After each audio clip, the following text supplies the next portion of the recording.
ಲಿಂಗಾಯತ ಪಂಚಮಸಾಲಿ ಸಮುದಾಯಕ್ಕೆ 2A ಮೀಸಲಾತಿ ಮತ್ತು ಎಲ್ಲ ಲಿಂಗಾಯತ ಒಳಪಂಗಡಗಳಿಗೆ ಕೇಂದ್ರ ಸರ್ಕಾರಕ್ಕೆ ನಮ್ಮ ರಾಜ್ಯ ಸರ್ಕಾರದಿಂದ OBC ಮೀಸಲಾತಿ ಶಿಫಾರಸನ್ನು ಮಾಡೋ ಕುರಿತು ಹೋರಾಟ. ಇದು ನಿನ್ನೆ ಒಂದೇ ಹೋರಾಟ ನಡೆದಿಲ್ಲ ಮಾನ್ಯ ಅಧ್ಯಕ್ಷರೇ. ಕಳೆದ 3 ವರ್ಷದಿಂದ ನಿರಂತರವಾಗಿ ಈ ಹೋರಾಟದಲ್ಲಿ ಸಮಾಜದ ಒಬ್ಬ ರಾಷ್ಟ್ರೀಯ ಅಧ್ಯಕ್ಷನಾಗಿ ನಾನು ಸತತವಾಗಿ ಪಾಲ್ಗೊಂಡು ಈ ಹೋರಾಟದಲ್ಲಿ ಭಾಗವಹಿಸಿದ್ದೇನೆ.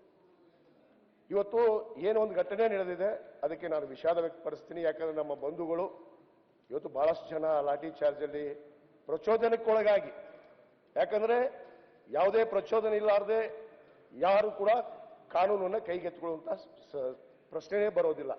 ಹಿಂದೆ ನಾವು 2.5 ವರ್ಷವರೆಗೂ ಕೂಡ ಹೋರಾಟ ಮಾಡಿದಂಥ ಸಂದರ್ಭದಲ್ಲಿ ಒಂದಿಷ್ಟು ಕೂಡ ಗಲಾಟೆಗಳು ಆಗಿಲ್ಲ. ನಾವು ಸನ್ಮಾನ್ಯ ವಿರೋಧ ಪಕ್ಷದ ನಾಯಕರು ಇದೀಗ ತಾನೇ ಒಂದು ಘಟನೆ ಹೇಳಿದ್ರೆ ಅವ್ರಿಗೆ ಮೊದಲು ಅದನ್ನ ಹೇಳ್ಬಿಟ್ಟು ನಾನು ಮುಂದುವರಿತೀನಿ. ಇಲ್ಲೇ ಸುವರ್ಣಸೌಧದಲ್ಲಿ ಸನ್ಮಾನ್ಯ ಬಸವರಾಜ ಬೊಮ್ಮಾಯಿ ಅವರು ಮುಖ್ಯಮಂತ್ರಿ ಇದ್ದಂಥ ಸಂದರ್ಭದಲ್ಲಿ ನಾವು ಅವತ್ತು ಕೂಡ 5-6 ಲಕ್ಷ ಜನ ಸೇರಿದ್ವಿ. ಇದೇ ಆ ಕಡೆ ಇರುವಂತಹ ನಾಯಕರುಗಳು ಕೂಡ ನಮ್ಮ ಜೊತೆಗಿದ್ರು. ಅವತ್ತು ಪಕ್ಷಾತೀತವಾದ ಹೋರಾಟ ಇತ್ತು. ಅವತ್ತು ಇದೇ ರೀತಿ ಹೋರಾಟ ಆದಾಗ ನಾವು ಮುತ್ತಿಗೆ ಹಾಕಬೇಕು ಅಂತೇಳಿ ತೀರ್ಮಾನ ತೆಗೆದುಕೊಂಡಾಗ ಬಸವರಾಜ ಬೊಮ್ಮಾಯಿ ಅವರು ಸರ್ಕಾರದ ಪ್ರತಿನಿಧಿಗಳನ್ನು ಕಳಿಸ್ತಾರೆ ನಮ್ಮ ಹತ್ರ. ಅವಾಗ ಇಲ್ಲಿರುವಂತ ನಾಯಕರು ಆ ಕಡೆ ಕೂತಿದಾರಲ್ಲ, ಅಲ್ಲಿ ಸಚಿವರಿದ್ರು, ಶಾಸಕರಿದ್ರು, ಅನೇಕ ಜನ, ನಾವು ಮಾಜಿ ಶಾಸಕರಿದ್ವಿ, ಮತ್ತು ನಮ್ಮ ಲಕ್ಷ್ಮೀ ಹೆಬ್ಬಾಳ್ಕರ್ ಅವರಿದ್ರು, ಅನೇಕ ಜನ ಇದ್ರು. ನಾವು ಮುಖ್ಯಮಂತ್ರಿಗಳು ಕರೀತಾರಂದ ತಕ್ಷಣನೇ ಗೌರವ ಕೊಟ್ಟು ಸುವರ್ಣಸೌಧಕ್ಕೆ ಬಂದು ಅವರ ಕಚೇರಿಯಲ್ಲೇ, ಅವರ ಒಂದು ಕಚೇರಿಯಲ್ಲಿ ಹೋಗಿ ಚರ್ಚೆ ಆಯ್ತು. ಚರ್ಚೆ ಆದಾಗ ಅಲ್ಲಿ ಸನ್ಮಾನ್ಯ ಬಸವರಾಜ ಬೊಮ್ಮಾಯಿ ಅವರು ನಮ್ಮ 5-6 ಮಂದಿ ಮುಂದೆ ಪ್ರಮಾಣ ಮಾಡಿದ್ರು. ಏನೋ ನೋಡಪ್ಪ, ಈ ಹೋರಾಟ ಇದು ಒಂದು ಉಗ್ರ ರೂಪ ತಾಳೋದು ಬೇಡ, ಇದನ್ನ ಶಾಂತಿ ಸಮಾಧಾನದಿಂದ ಹೋರಾಟವನ್ನು ನಡೆಸ್ರಿ, ನಾನು ಖಂಡಿತವಾಗಿ ನಿಮಗೆ 2 ತಿಂಗಳಲ್ಲಿ ನಾ ಮೀಸಲಾತಿಯನ್ನು ಕೊಡುವಂತ ಏನು ವಿಚಾರವನ್ನು ಮಾಡ್ತೀನಿ, ಕೊಡ್ತೀನಿ ಅಂತೇಳಿ ತಾಯಿ ಮೇಲೆ ಪ್ರಮಾಣ ಮಾಡಿದ್ರು. ನಾನು ಕೂಡ ಸಾಕ್ಷಿ ಇದ್ದೀನಿ. ಮಾಡಿ ಮುಂದೆ ನಾವು ಎಲ್ಲರೂ ಕೂಡಿ ವಾಪಸ್ ಹೋದ್ವಿ ಮಾನ್ಯ ಅಧ್ಯಕ್ಷರೇ. ಹೋಗಿ ಆ ಹೋರಾಟ ಸ್ಥಳಕ್ಕೆ ಹೋಗಿ ನಾವು ಹೇಳಿದ್ವಿ ಜನರಿಗೆ, ನೋಡಪ್ಪ, ಉಗ್ರರ ಸ್ವರೂಪವನ್ನು ಪಡೆಯುವಂಥದ್ದು ಬೇಡ, ಯಾಕಂದ್ರೆ ಮಾನ್ಯ ಮುಖ್ಯಮಂತ್ರಿಗಳು ಪ್ರಮಾಣ ಮಾಡಿದ್ದಾರೆ, ತಾಯಿ ಹಾನಿ ಮಾಡಿ ಅಂತ ಯಾರು ಹೇಳಿಲ್ಲ ನಾವು. ಅಲ್ಲ, ಅಲ್ಲಿ ಹೇಳಿ ನಾವು ಅವತ್ತು ಸಮಾಧಾನ ತಗೊಂಡು ಆ ಹೋರಾಟವನ್ನು ಅಲ್ಲೇ ಮಟ್ಟಕ್ಕೊಳಿಸಿದ್ವಿ, ಕೊಡ್ತಾರನ್ನೊಂದು ವಿಶ್ವಾಸಕ್ಕೆ. ಇವತ್ತು ನಿನ್ನೆ ಆಗಿದ್ದೇನು? ಇದು ಪ್ರಚೋದನೆ, ಇದು ಪಕ್ಷಾತೀತವಾದ ಹೋರಾಟ ಅಲ್ಲ, ಭಾರತೀಯ ಜನತಾ ಪಕ್ಷದ ಪ್ರಾಯೋಜಿಕ ಹೋರಾಟ ಅಂತ ಮಾತನ್ನ ಬಹಳ ಸ್ಪಷ್ಟವಾಗಿ. ಇಂಥದಕ್ಕೆಲ್ಲ ಹಿಂಗೆಲ್ಲ ಮಾತಾಡೋದಕ್ಕೆ ಇದನ್ನ ಸಹಿಸಿಕೊಳ್ಬೇಕು ಅಂತ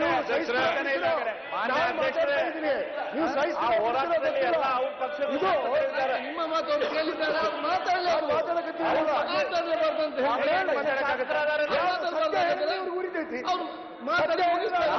ಮಾತಾಡಿ ಬೇಗ ಮುಗಿಸಿ. ವಿಜಯಾನಂದ ಮಾತಾಡಬಾರ್ದು. ಅವರು ನಿಮಗೆ ಕ್ರೆಡಿಟ್ ಕೊಟ್ಟಿದ್ದಾರೆ ನಿಮ್ಮ ಮುಖಾಂತರ ಅಂತ ಹೇಳಿ. ಅವ್ರು ಏನಿದ್ದಾರೆ, ನಿಮ್ಮನ್ನು ಕ್ರೆಡಿಟ್ ಕೊಟ್ಟಿದ್ದಾರೆ ಅವರು. ಮಾನ್ಯ ಅಧ್ಯಕ್ಷರೇ, ನಿನ್ನೆ ಏನಾಯ್ತು ಘಟನೆ? ನಮ್ಮ ಸರ್ಕಾರದ ಪ್ರತಿನಿಧಿಗಳು ಹೋಗಿದ್ದಾರೆ. 3 ಜನ ಸಚಿವರು, ಸನ್ಮಾನ್ಯ H. ಸಿ. ಮಾದೇವಪ್ಪನವರು, ಡಾಕ್ಟರ್ ಸುಧಾಕರ್ ಅವರು, ಸನ್ಮಾನ್ಯ ವೆಂಕಟೇಶ್ ಅವರು, ಮತ್ತು ನಮ್ಮ ಲಕ್ಷ್ಮೀ ಹೆಬ್ಬಾಳ್ಕರ್ ಅಕ್ಕ ಕೂಡ ಹೋಗ್ಯಾರ. ಆ ಸಮಾಜದ ಲಕ್ಷ್ಮೀ ಹೆಬ್ಬಾಳ್ಕರ್ ಅವರು ಹೋರಾಟ ಮಾಡಕ್ ಬಂದಿದ್ರು ಗೊತ್ತಾ ನಿಮ್ಗೆ? ಅವ್ರು ಬೇಗ ಮುಗಿಸ್ಲಿ, ಮತ್ತೆ ನೀವು ಮಾತಾಡೋದಿಲ್ವಾ? ಹೇಳಕ್ ಹೋಗ್ಬೇಡ್ರಿ. ಸರ್ಕಾರದ ಪರವಾಗಿನೇ ಹೋಗಿ ನಾನು ಸಮಾಜದ ಮಗಳು ಅಂತೇಳಿ ಇದನ್ನ ಮಾಡಿದ್ದೀನಿ. ಆಮೇಲೆ ಇನ್ನೊಂದು CC ಪಾಟೀಲ್ ಅಣ್ಣನವರು ಹೇಳಿದ್ರು, ಅಣ್ಣ ನಾನೇ ನಿಮಗ್ ಫೋನ್ ಮಾಡಿದೆ, ಮುಖ್ಯಮಂತ್ರಿಗಳು ನಂಗೆ ಫೋನ್ ಮಾಡಿ ಹೇಳಾರ 10 ಮಂದಿನ ಕರೆಯಾಕತ್ತಾರನ್ನ ಕರೀರಿ ಅಂದಿದ್ದಕ್ಕೆ ನೀವೇನು ಹೇಳಿದ್ರಿ? ಬೆಲ್ಲದವ್ರಿಗೆ ಫೋನ್ ಹಚ್ತಾ ಇದ್ದೀನಿ, ಯತ್ನಾಳ್ ಅವ್ರಿಗೆ ಫೋನ್ ಹಚ್ತಾ ಇದ್ದೀನಿ, ಸಿಗ್ತಾ ಇಲ್ಲ ಅಂತ ಹೇಳಿದ್ರಿ. 2 ಸತಿ ನಿಮ್ಗೆ ಹೇಳಿದ್ರಿ. ಉತ್ತರ ಕೊಡ್ತೇನೆ, ಅದಕ್ಕೆ ನಾನು ಉತ್ತರ ಕೊಡ್ತೇನೆ. ಮುಖ್ಯಮಂತ್ರಿ ನೀವು ಯಾವಾಗ ಫೋನ್ ಹಚ್ಚಿರ ಅಂದ್ರ ಬೆಂಕಿ ಹಚ್ಚಿ ಬನಿ ಸುಟ್ಟಿಂದ ಫೈರ್ ಫೈಟರ್ ಬಂದಂಗಾಗಿತ್ತು ನಿಮ್ದು. ಹೌದೌದು. ಹಿಂದೆ ನೀವು ಹೇಳಿದಾಗ ನಾವು ಕೇಳಿದೀವಿ. ಮಾನ್ಯ ಅಧ್ಯಕ್ಷ ಪಾಟೀಲ್ ಸಚಿವರಿದ್ದಾಗ ಮಾನ್ಯ ಬಸವರಾಜ ಬೊಮ್ಮಾಯಿ ಅವರ ಹತ್ರ ಹೋದಾಗ ಇವರೇ ನಮಗೆ ಸಮಾಧಾನ ಮಾಡಿದ್ರು. ಅವತ್ತು ಕೂಡ ನಾನು ಹೇಳಿದೆ, ಮುತ್ತಿಗೆ ಹಾಕ್ತೀವಿ ನಾವು ಅಂದಾಗ. ಮುಂದಕ್ಕೆ ಹೋಗ್ಲಿ. ಮುಂದೆ ಇವತ್ತು ಅದು ನಡೆದಂಥದ್ದು ಸತ್ಯ ಸಂಗತಿ ಮಾನ್ಯ ಅಧ್ಯಕ್ಷರೇ. ಅಲ್ಲಿ ನೀವು ನೋಡ್ರಿ, ವೇದಿಕೆ ಮೇಲೆ ಯಾರ್ಯಾರು ಹೋಗ್ಯಾರ? ಮೊನ್ನೆ ಸನ್ಮಾನ್ಯ ವಿರೋಧ ಪಕ್ಷದ ನಾಯಕರು ಹೋಗಿ ಪೂಜ್ಯರ ಭೇಟಿಯಾಗಿ ಪ್ರಚೋದನೆ ಮಾಡ್ತಾರ. ಮೊನ್ನೆ ಆ ಘಟನೆಗೆ ವಿಜೇಂದ್ರ ಅವರು ಹೋಗಿದಾರ. ವಿಜೇಂದ್ರ ಅವರು ಹೋದಾಗ ಏನಾಗಿದೆ ಅನ್ನೋದು ತಮಗೆ ಗೊತ್ತಿದೆ, ಅವ್ರಿಗೂ ಗೊತ್ತಿದೆ. ಅಲ್ಲಿ ಪೂರಾ ಪ್ರಾಯೋಜಿಕ ಭಾರತೀಯ ಜನತಾ ಪಕ್ಷದ ಪ್ರಾಯೋಜಿಕ ಹೋರಾಟ ನಡೀತು. ಇದು ಪಕ್ಷಾತೀತವಾದ ಹೋರಾಟ ಆಯಿತು. ಮಾನ್ಯ ಅಧ್ಯಕ್ಷರೇ, ಇದರ ಏನು ಮೀಸಲಾತಿಯನ್ನು ನಾವು ಕೇಳ್ತಾ ಇದ್ದೀವಿ. ಕಳೆದ ಹಿಂದಿನ ಸರ್ಕಾರದಲ್ಲಿ ಸನ್ಮಾನ್ಯ ಬಸವರಾಜ ಬೊಮ್ಮಾಯಿ ಅವರು ನಮಗೆ 2A ಮೀಸಲಾತಿಯನ್ನು ಕೊಡ್ತೀನಿ ಅಂತೇಳಿ ತಾಯಿ ಮೇಲೆ ಪ್ರಮಾಣ ಮಾಡಿದ್ರು. ನಾವು ಅದಕ್ಕೆ ಒಪ್ಕೊಂಡು ಸಮಾಧಾನ ತಗೊಂಡ್ವಿ, ಕಾಯ್ದಾಗ ಇವರು 2D 2C ಅಂತ ಮೀಸಲಾತಿಯನ್ನು ಕೊಡ್ತಾರೆ. ಮಾನ್ಯ ಅಧ್ಯಕ್ಷರು, ಏನು 2B ಮೀಸಲಾತಿಯಲ್ಲಿರುವಂತಹ ಅಲ್ಪಸಂಖ್ಯಾತರ ಮೀಸಲಾತಿಯನ್ನು ಕಿತ್ತಿ ಏನು ನಮಗೆ 2%, ಒಕ್ಕಲಿಗರಿಗೆ 2%. ಏನು ನಾವು ಈಗಾಗಲೇ 3B ದಲ್ಲಿ ಇದ್ದೀವಿ. ಮಾನ್ಯ ಅಧ್ಯಕ್ಷರೇ, ನಾವು 5% ಮೀಸಲಾತಿಯನ್ನು ಪಡಿತಾ ಇದ್ದೀವಿ. ಏನ್ ಮಾಡಿದ್ರು 2D 2C ಅಂತೇಳಿ ಹೊಸ ಪ್ರವರ್ಗವನ್ನ ಸೃಷ್ಟಿ ಮಾಡಿ, ಅಲ್ಲ ನಾ ಹೇಳೋದಕ್ಕೆ ಅವಕಾಶ ಕೊಡ್ರಿ. ಏನಾಗಿದೆ ಅನ್ನೋದನ್ನ ಸತ್ಯಾಸತ್ಯತೆ ಇಡಬೇಕು ಇವತ್ತಿಲ್ಲಿ ಸದನದಲ್ಲಿ ಚರ್ಚೆ ಆಗುವಾಗ ಕೂಡ ಸಾಕಾಗ್ತದ. ನೆಕ್ಸ್ಟ್ ನೀವು ಮಾತಾಡಿ. ಗೃಹ ಸಚಿವರ ಟಿಪ್ಪಣಿ ಮೇಲೆ ಚರ್ಚೆ ಆಗಬೇಕು. ಮೀಸಲಾತಿ ಬಗ್ಗೆ ಆದ್ರ ಅರ್ಧ ಗಂಟೆ 1 ಗಂಟೆ ಅರ್ಧ ಚರ್ಚೆ ಕೊಡ್ರಿ. ನಾ ಮಾತಾಡ್ತೀನಿ.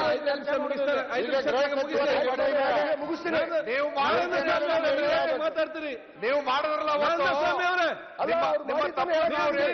ಕೇಳಿ. ಮಿಸ್ಟೇಕ್ ಮಾಡಬೇಡಿ, ಮಾತಾಡಿ ಬೇಗ ಬೇಗ ಫಿನಿಶ್ ಮಾಡಿ. ಅಧ್ಯಕ್ಷರೇ 2D 2C ಮೀಸಲಾತಿಯನ್ನು ಕೊಟ್ಟರು. ಬೇಗ ನಾವು ಪಕ್ಷಾತೀತವಾದ ಹೋರಾಟ ಇತ್ತು. ನಾವು ಸ್ವಾತಂತ್ರ್ಯ ಉದ್ಯಾನ ಮೈದಾನದಲ್ಲಿ ಹೊಡೆದಿದ್ದು ಸರಿ ಆಯ್ತು ತಪ್ಪಾಯ್ತು ಅಷ್ಟೇ ಸರ್ಕಾರ ನಾವು ಇವ್ರಿಗೆ ಕೇಳಕ್ ಆಗ್ತಾ ಇಲ್ಲ. ಮಾನ್ಯ ಅಧ್ಯಕ್ಷರೇ, ನಾವು ಸ್ವಾತಂತ್ರ್ಯ ಉದ್ಯಾನ ಮೈದಾನದಲ್ಲಿ ನಾನು ಬಹಳ ಸ್ಪಷ್ಟವಾಗಿ ನಾನು ಆ ಕೊಟ್ಟಂತ 2D 2C ತಿರಸ್ಕಾರ ಮಾಡಿದೆ. ಅವಾಗ ಇವರೇ ಇದ್ರು ನಾಯಕರಲ್ಲಿ ಇದ್ದಂಥವ್ರು, ಅವ್ರ ಹೆಸರು ತೊಳಕ್ ಹೋಗುದು. ನನಗೂ ಸ್ವಲ್ಪ ದೊಡ್ಡ ಸಿಕ್ಕಿ ಐತಿ, ನನಗೂ ಹ್ಯಾಮಸ್ ಐತಿ. ನಾನು ಒಂದು ರಾಜಕೀಯ ಕುಟುಂಬದಲ್ಲಿ ಬಂದಂಥವ್ರು. ಮಾನ್ಯ ಅಧ್ಯಕ್ಷರೇ, ಏನ ಇವ್ರು ಬಾಯಿ ಬಂದಂಗ ಮಾತಾಡ್ತಾರೆ, ರೆಡಿ ಇಲ್ಲ. ಯಾರ ಹೆಸರು ಹೇಳಕ್ ಹೋಗೋದಿಲ್ಲ. ಬೇಕಾದವರು ಏನ್ ಮಾನ್ಯ ಅಧ್ಯಕ್ಷರೇ, ಅಲ್ಲಿ ಇವರೇ ಸ್ವಾಗತ ಮಾಡಿದ್ರು. ನಮ್ಮ ಬಸವಜಯ ಮೃತ್ಯುಂಜಯ ಪೂಜ್ಯರನ್ನು ಕೂಡ ಮನವೊಲಿಸಿ ಅವತ್ತು 2D 2C ಸ್ವಾಗತ ಮಾಡಿದ್ರು, ಸಂಭ್ರಮ ಮಾಡಿದ್ರು. ಆದ್ರೆ ಮುಂದೆ ಏನಾಯ್ತು ಅಧ್ಯಕ್ಷರೇ, ಸತ್ಯಾಸತ್ಯತೆ ಹೊರಗೆ ಬರಕ್ ಸ್ಟಾರ್ಟ್ ಆಯ್ತು. ಏನು ಇವತ್ತು ಸರ್ವೋಚ್ಚ ನ್ಯಾಯಾಲಯ 2D 2C ಮೀಸಲಾತಿಯನ್ನು ಕೊಟ್ಟಿದ್ರು. ಅಲ್ಲಿ ತೆಗೆಯುವಂತ ಕೆಲಸ ಸಚಿವರ ಹೇಳಿಕೆ ಮೇಲೆ ಚರ್ಚೆ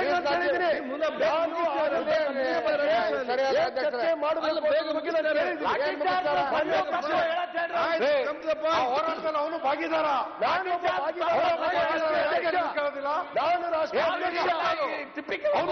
ಅಧ್ಯಕ್ಷರೇ, ನಾನು ಈ ಹೋರಾಟದಲ್ಲಿ ನಿರಂತರವಾಗಿ ಸತ್ಯತೆಯನ್ನು ಹೇಳಬೇಕು. ನಾನು ಬೇಗ ಹೇಳಿ. ಮಾನ್ಯ ಅಧ್ಯಕ್ಷರೇ, 2D 2C ಏನಾಯ್ತು, ಅಲ್ಪಸಂಖ್ಯಾತರ ಮೀಸಲಾತಿ ಕಿತ್ಕೊಟ್ರು. ಅಲ್ಲಿ ಇವತ್ತು ಸರ್ವೋಚ್ಚ ನ್ಯಾಯಾಲಯದಲ್ಲಿ ತಡೆಯಾಜ್ಞೆ ಬಂತು. ಎದಕ್ಕೆ? ಇವತ್ತು ಅಲ್ಪಸಂಖ್ಯಾತರ ಮೀಸಲಾತಿಯನ್ನು ನೀವು ಕಿತ್ಕೊಂಡ್ಬಿಟ್ರಿ, ಅದಕ್ಕೆ ನೀವು ಕಿತ್ತುವಂತ ಅಧಿಕಾರ ಇಲ್ಲ, ಅದು ಸಂವಿಧಾನಾತ್ಮಕವಾಗಿ ತೀರ್ಮಾನಗಳಾಗಬೇಕು ಅಂದಾಗ ಅದು ತಡೆಯಾಜ್ಞೆ ಸಿಕ್ತು. ಮುಂದೆ ನಮ್ಮ ರಾಜ್ಯ ಸರ್ಕಾರ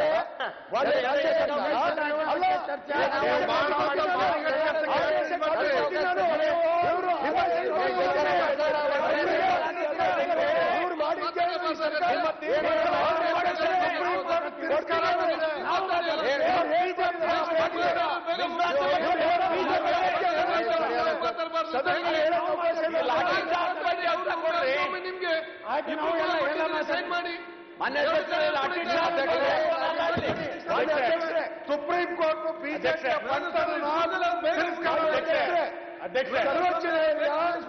ತಡೆಯಾಜ್ಞೆಯನ್ನು ಕೊಡುತ್ತೆ. ಗಮನಕ್ಕೆ ತನ್ನಿ. ಈಗ ಚರ್ಚೆ ಆಗ್ತಾ ಇರೋದು ಆ ನೋಟಿಸಿನ ಮೇಲೆನೋ ಅಥವಾ ಗೃಹ ಸಚಿವರು ಕೊಟ್ಟಿರುವಂತ ಹೇಳಿಕೆ ಮೇಲೆ ಕೇಳ್ತಾ ಇದ್ದಾರೆ. ನೀವು ಅದನ್ನೊಂದ್ಸರಿ ತೋರಿಸ್ತೀರಿ, ಇದನ್ನೊಂದು ತೋರಿಸ್ತೀರಿ, ಯಾವ್ದ್ರ ಮೇಲೆ ಡಿಸ್ಕಷನ್ ಆಗ್ತಾ ಇದೆ?